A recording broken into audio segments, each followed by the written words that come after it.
parents' dreams to have a baby shattered. To some extent, I'm angry. I am more disappointed, and I would like this gentleman to be stopped. Families who paid thousands of dollars to adopt. Now the money is gone, and so is the man who promised to get them the children. Tonight, outrage in this case of adoption heartbreak. Several South Florida families are looking for answers tonight after they paid a lot of money to adopt babies from Russia. And the man who runs this adoption agency cannot be reached, and his office is shut down. Now these families want to know if other victims are out there. Ari Alger is live in Pembroke Pines with this exclusive story. Ari.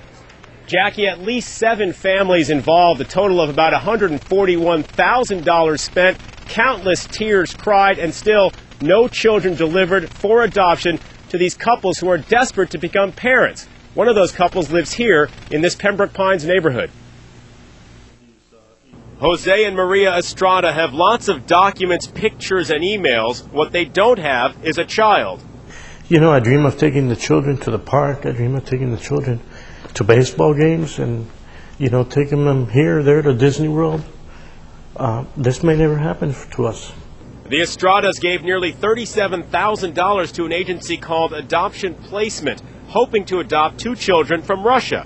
2 years later, no sign of the children, their money, or the man who took it, Robert Kushel.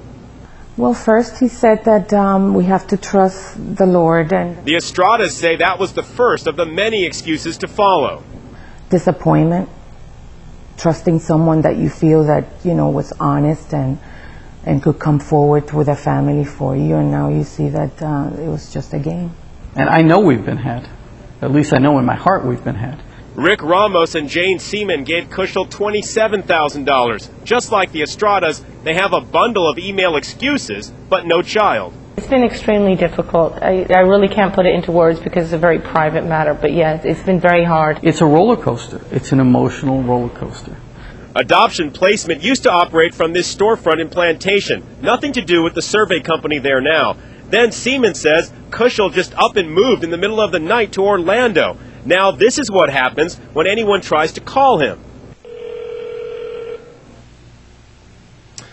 Well, when you try to call him, nothing happens on the phone because it just, you get a voicemail that says no voicemails are now being accepted. Now the 7 families involved are all saying that Adoption Placement used to be reputable until Kushel took it over. Now they're all planning to go to police together and file complaints, and they're thinking that there may be more victims out there. Now, the Department of Children and Families wouldn't talk to us today about this case. However, we saw a DCF document that said Kushel lost his license. It was suspended by the state back in April to run an adoption agency. They won't comment about that, but we apparently can see that that happened.